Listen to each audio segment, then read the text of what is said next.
Alrighty, let's wrap up the physical world of the Middle East with some closing thoughts and some big ideas about how the physical world has impacted and shaped the human world and human culture in this part of the world, and even human history, because the physical world has shaped everything from the start of the start in the Middle East, and you have to understand how the physical world is impacting humans even today, because it affects current events and what's going on in the region and everything else.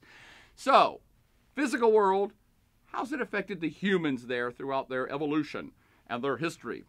Well, first off, let's take a look at the humans themselves.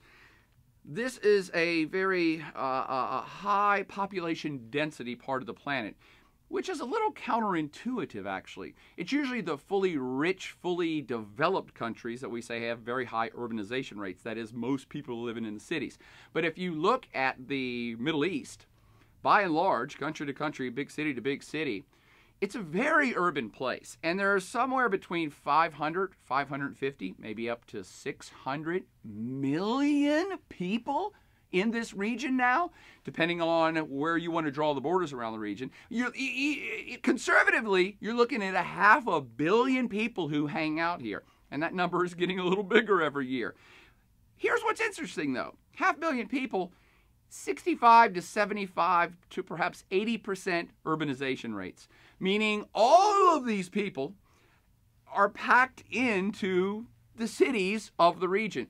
Yes, some in villages, some in small towns, some in big towns, some in small cities, some in big cities. But this is an urbanized population by and large. And where are these cities at, and how do all the people come to get into them? Well, the cities go all the way back to ancient Iraq, where based on the availability of water and the likelihood of agriculture, which you need fresh water to do, that's where these cities popped up. Small towns would turn into big cities. That's where they pop up. Water availability is big. Historically, where did small towns turn into big towns, into big cities? The Fertile Crescent, the well-watered birthplace of civilization, perhaps of the planet, but certainly the birthplace of Western civilization. And then shortly thereafter, the Nile River Valley civilization, over there in Egypt with the pyramids and stuff. Aridity certainly prompted the innovation of this thing we call hydraulic engineering. That is, being able to manage water resources and move water around from the big rivers, the Tigris and Euphrates over there in Mesopotamia, or the Nile, but move it away from the rivers to your crops, right? On a regular basis.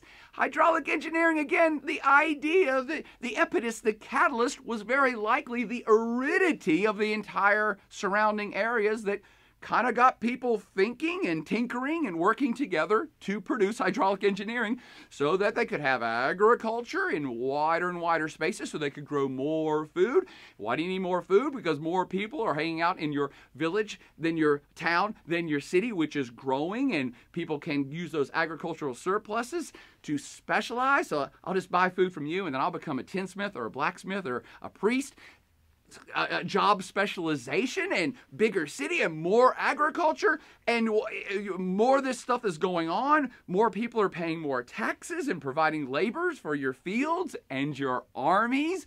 And they're also providing labor to build big monumental architecture like, I don't know, like temples or the pyramids. All of these things require high urbanization rates, people packed into small areas. And for that, you need agricultural surplus, and for that, you need water. And in arid areas, you need water management. So think about that. I mean, I suppose anthropologists and archaeologists are debating about this, but really, because of the physical world, it may have been the reason why civilization started where it did in the Fertile Crescent and in the Nile River Valley. It's fascinating to contemplate. So, we have these classic great areas where people are congregating and cities are getting bigger, and wealth is accumulating, knowledge is accumulating, centers of learning, specialization, cool crafts and stuff, products, and the allure of that civilization becomes, how shall we say, very heavy for surrounding nomadic peeps or Bedouin peeps or random peeps on the peripheral fringe. Because again, the concentrations of wealth and knowledge and the sweet city lifestyle attracts interest. We people on the outside are looking in going, that looks really cool, I want a piece of that. So these early civilizations in bigger and bigger cities attract interest, attract attention, and eventually they attract a lot of sacking because people from all around these areas look at that and say, hey, there's rich stuff there. Let's go take the rich stuff. We can't just build a city out in the middle of the desert because there ain't no water. So we'll go take the stuff that they got in the city and grab it and run. So Mesopotamia, back in the day, aka Baghdad and vicinity in today's world, actually has a really long history of getting the living crap kicked out of it. I know, you think it's all modern and you see wars going on here in the 20th and 21st century and you're like, oh gosh, that's terrible for Baghdad. Oh, look at the bombs that are falling on that place. That's a new phenomenon. Nope, it's a few millennia old. Back to the Akkadians sacked this place, the Assyrians sacked this place, the Hittites, the Chaldeans, Cyrus the Great, Alexander the Great, Muslim Arabs, the Mongols. Yeah, the Mongols from way over there in Asia came and leveled Baghdad 700 or 800 years ago. Hulagu Khan, Tamerlane, the Turks, the Ottoman Turks, then the Ottoman Empire, they all sacked this place too. And then we're coming in the modern era. The British come in and sack it. The British come in again and sack it. The British come in again and sack the place. And of course, the British finally retire from world domination. And then the Americans come in and we don't attack it. We invade and the United States liberates. The United States has an army there. So the British, then the United States, all in this very exact same area that we're talking about. All of it. And now, of course, here in the 21st century, 2014, 2015, and beyond, you have ISIS, the latest sporadic, partially nomadic band of yahoos from the outside coming in to kick the crap out of the urban areas of classic Mesopotamia, currently called Iraq and Syria. And we could broaden that theory up to most of the Middle East. This is how it happens, and it is not just a recent phenomenon, it's a historic phenomenon, and it's partly because of the physical world where these rich little cities become an attractive place to go invade. Now, let me get centered again here. Beyond the city streets, though, as we've now learned, most of the region is pretty sparse in terms of water and therefore pretty sparsely inhabited, where nomadic life still exists for some. What? Nomadic life. Yeah, there's people on the move. And this still happens even in today's modern Middle East. Because if you can't grow food, if you don't have enough water to sustain agriculture, and these would be people outside of the Fertile Crescent and the Nile River Valley, nomadic life is what you did for most of the last several thousand years. Back to camels. People who live in much smaller groups in very arid regions or desert/mountain regions that move around a lot. They move around a lot because there's no point to stay here. There's enough water here, and therefore there's not enough water to grow agriculture here, so you have to move around to make a living and collect food. So not just hunter-gatherer, that's kind of old school in the human existence, but we say nomadic life. People that pick up shop and move around towards water resources or where the jobs are or where the trade is, but I'm getting ahead of myself. Camels were a big part of this for the Arab peeps. Don't laugh. Camels are the ships of the desert, appropriately named. Apropes on the name for the camels because they can carry huge amounts of goods on their backs and they require very little water. So they form up the wagon trains to cross not just in the deserts of the Arabian Peninsula, but of course the Saharan desert. And there are trade routes and nomadic peoples that move around all of these areas a long time ago, and again, still some in today's world. Camels allowed great mobility. and allowed particularly the Bedouin Arabs to dominate the classic Middle East.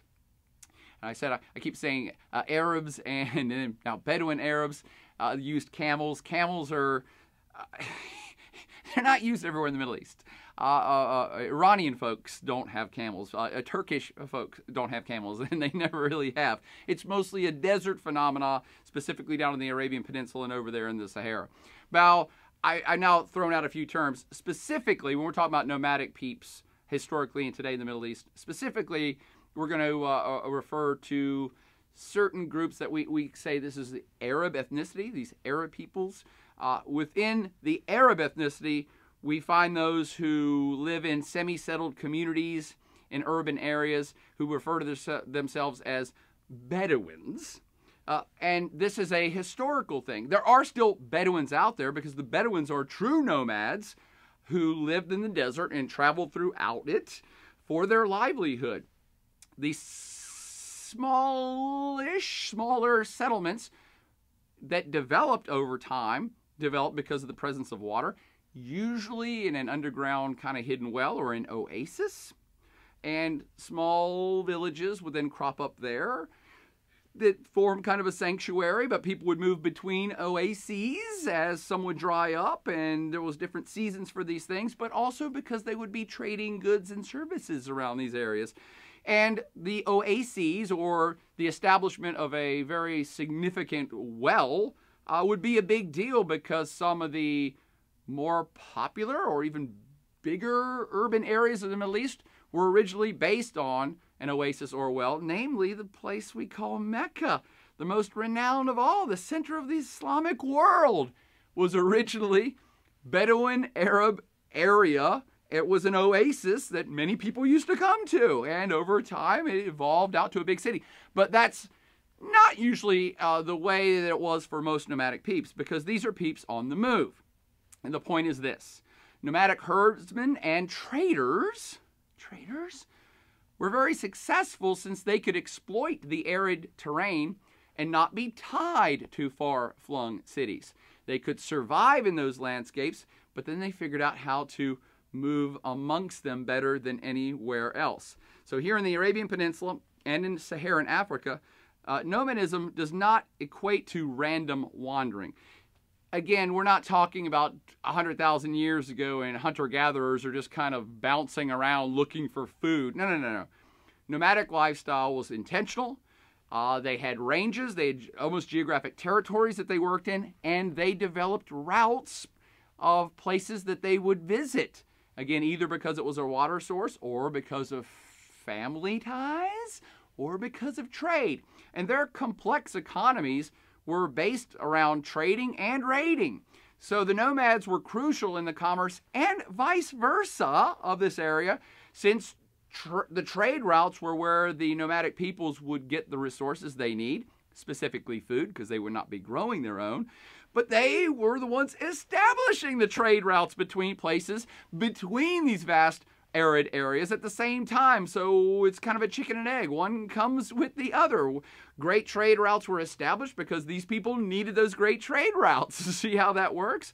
The nomadic folks, again, we're talking specifically the Bedouins, a subset of the Arab folks in the Arabian Peninsula, worked as escorts for caravans, furnished camels and horses and mounts for the caravans themselves, helped establish the trade routes, or raided other people's caravans or raided other villages. So trading and raiding in the Arabian Peninsula and the Saharan was an activity that maintained a lifestyle for these folks for a very long time. And their influence then was based on wealth and prestige of stuff that they had, or their skills in raiding and or trading. Not necessarily political conquest. That is, not creating a state. It's kind of the opposite of the sovereign state idea. These are people whose prestige was because they moved around, not because they controlled certain distinct geographic areas. That makes sense? So, if you don't farm, because you don't have enough water, and you don't really have natural resources, the Middle East is not really known for any resources until the modern era. We'll get to that in just a second. how do you, Bedouin Arabs or regular Arabs or really anybody else in the North Africa, Middle Eastern region, how do you make money? I've already referenced it several times now, talking about trade routes. Trade, since ancient times in the Middle East, has connected major urban areas across the entire known world at that moment. So Asia and Europe were connected via trade routes in the Middle East. Europe and the Middle East were connected via trade routes in the Middle East and in the Mediterranean. India and Europe were connected via trade routes to the Middle East. China and North Africa were connected via trade routes to the Middle East. See how this was all happening here? The Middle East was always kind of in the middle of virtually all significant trade routes in the known world for the greater part of the time that we humans have known it. All right, so caravans from India and China brought goods to the busy markets of the Middle East and North Africa. From there, traders carried goods across the Mediterranean Sea into Europe. Other routes took traders across the Red Sea, down the East African coast to tie into Indian Ocean trade, which bumped up into Southeast Asia and India. Again, no matter what cycle you look at in the ancient and even not that ancient world, the Middle East was kind of in the middle of this. Simply put, traders and merchants dominated the Middle East in the run-up to Islam. Now, we're going to do a whole talk about Islam in a little bit, but these traders and merchants were important middlemen and conveyors of goods, of services, of concentrators of wealth before the advent of Islam in the 7th century AD. Trade routes were flourishing further and further afield, with this region always being in the center of the action, creating vast, rich cities, centers of higher learning, centers of high technology, massive centers of financial wealth, and connected via established trade routes across the vast, arid, barren, sparsely populated landscapes that we've been talking about this whole section. That's the old world, though. Let's get into the new. Those vast, empty, sparsely populated places are still used in today's world, yes, by some peeps who still live the classic nomadic life. That is a dwindling number, obviously. As the world gets globalized and we're all tied in and all have our computers and networks and iPhones, there's not that many people left who live the traditional lifestyle. That's true everywhere in the world. It's true for nomadic lifestyle within the Middle East too. But there are still some there, all right? There are still small villages, and there are still people that just pick up shop every few weeks or months and move around to someplace new. The number's shrinking. But it's not even them I'm referring to who still utilize the vast arid landscapes of the Middle East. Increasingly in the 20th and now 21st centuries, there's a different type of people who like being in the desert or the mountains or just areas that are far, far away from urban centers or other people or prying eyes. Who do you think that might be? Who would want to be in the middle? Who would want to be in the middle of nowhere where nobody's looking, where there's no effective law, where there's no effective government, where it's really hard to get into and out of? You got it yet? Yeah, people like, well, maybe bandits. But rebels? Terrorists? Oh, now we're back to ISIS again. Yeah, let's go back to the Sahel region of Africa and parts of Yemen now even, and parts of Iraq and Syria. The sparsely populated sparsely populated arid parts where some kind of radical groups are hanging out. Why? Because they can, because no one else is there. Some of note, I know you've heard of Al-Qaeda before, but we can be more specific than that. Al-Qaeda is kind of like the major world franchise, but they have smaller stores all over the Middle East. So there's the Al-Qaeda in the Islamic Maghreb, a term we've already talked about. Its acronym is AQIM. Al-Qaeda in the Islamic Maghreb is an Islamist militant organization which aims to overthrow specifically the Algerian government and surrounding countries and institute a Islamic state there. They have now been joined by Boko Haram down there in the Sahel, in northern Nigeria and Chad, and that entire arid and semi-arid region bordering the Saharan desert. They're trying to overthrow the governments in Nigeria and Chad and everybody else. They also have what maybe the outside world would call rebels more than terrorists, the Tuareg rebels. It's an ethnicity in northern Mali, which has been fighting for a separate state of its own, and it's out there in the desert. Their movement was largely co-opted by AQIM, A-Q-I-M, by that Al-Qaeda in Islamic Maghreb, and now they're subservient to them. But these are all folks that are kind of out in the middle of nowhere. And we could add in other groups that specifically use terrain and arid areas to train in, to hide in, to operate in. There's this group called Al-Shabaab that's in urban areas of Somalia, but also out in the fringe areas where nobody's at. In the Yemeni mountains and in the Yemeni deserts, you have groups called Al-Qaeda of the Arabian Peninsula. That's AQAP is their acronym, AQAP, I guess you'd say. And that group, the Al-Qaeda of the Arabian Peninsula, virtually all located in Yemen, is perhaps the most active and dangerous of all the Al-Qaeders out there. Everybody's saying, no, that group is going nuts. And actually, right here in 2015, Yemen itself is on the verge of civil collapse because there's a civil war breaking out because there's another group called the Houthis, the Houthi rebels. They hang out originally, and their strongholds are the mountainous areas of Yemen. And they're joined by this Al-Qaeda of the Arabian Peninsula, whose holdouts are in the dry, arid regions between the Yemen and Saudi border. So the physical world is facilitating these groups to hang out and do what they want to do. We could apply the same principle to, where did Al-Qaeda start or where did the Taliban start? Oh, up in isolated, hard to get to, tough, formidable landscapes of Afghanistan. So the physical world still plays a major role in how things develop. Just to get back here to the Middle East. Of course, the most recent phenomena is here in 2014, 2015, and hopefully for not much longer, is the terrorist talk of the town, which is ISIS. Where is ISIS at? Where are they operating? Where are they trying to create a state? In the arid regions of Iraq and Syria, because nobody else has been there, and now they're claiming to take it all over and form an Islamic State. See, do you see the theme here? I'll add in just one more. That ISIS group has been most successfully fought off by another ethnic group called the Kurds. Where are the Kurds at? In the formidable, inhospitable mountains of northern Iraq, Iran, and Turkey. So the physical world has shielded this Kurdish group where they have hung out here specifically for a long time. And they're up in the mountains and now they're fighting off the ISIS people, which are hanging out in the deserts. You see how deserts and mountains so affect what's happening even in the modern age here in the Middle East. So, this has already gone on too long, but I'm having fun with this.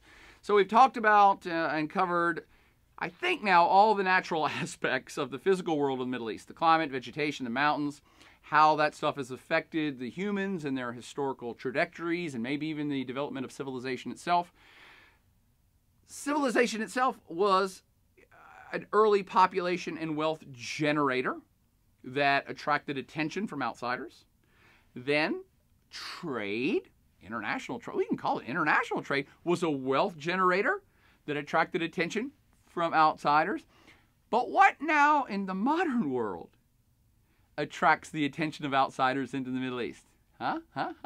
Only get one guess. Yeah, of course.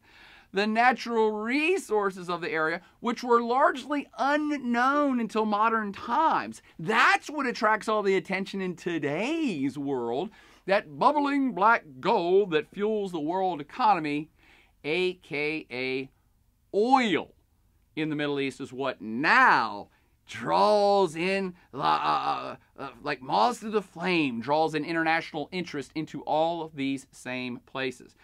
But and I'm going to do a whole lecture on oil next, but apart from oil, the region is generally poor in natural resources. Water, obviously, so therefore it doesn't have a lot of agriculture either, but it doesn't really have a lot of mineral resources. with some slight exceptions. The mountains of North Africa and Turkey and Iran contain limited amounts of some metals that are useful, some iron ore, some copper, some coal, maybe some gold and silver, but really not a lot. Important phosphate deposits are found in Morocco and adjacent Western Sahara territory. Phosphates, really? Yeah, phosphates are important. They go in fertilizers and explosives and everything else. And in fact, Morocco, I think, is the world's third largest producer and exporter of phosphates after the United States and Russia. Wow, that's a lot of phosphates in Morocco. But mostly, when we're backing it up, mostly the Middle East is pretty resource poor, except for, of course, this one thing. And the Middle East is flowing and glowing in fossil fuels. The proven oil reserves of Saudi Arabia alone probably constitute 25% of the world's total. If you start to pull in Iraq, Iran, Kuwait, you're probably looking at another 25% of the world's known total. You're looking at half just in a handful of countries, and there are other countries in the Middle East that have oil too. So conservatively, when you're looking at the Middle East or North Africa, you're looking at 55, 60, 65% of the world's oil. The one crucial energy source that drives the entire world economy, 50, 60, or 70% is in this one place, in this one region. That's pretty darn important. Furthermore, Middle Eastern oil is both cheap to produce and of exceptionally high quality. And thus, I'm saying it again, and thus, it attracts a lot of attention from the outside world. Same old story. Same old shizzle, different millennium. But on that note, let's go ahead and get to that now. Enough of all this stuff. Let's get pumped up about petroleum for our next section.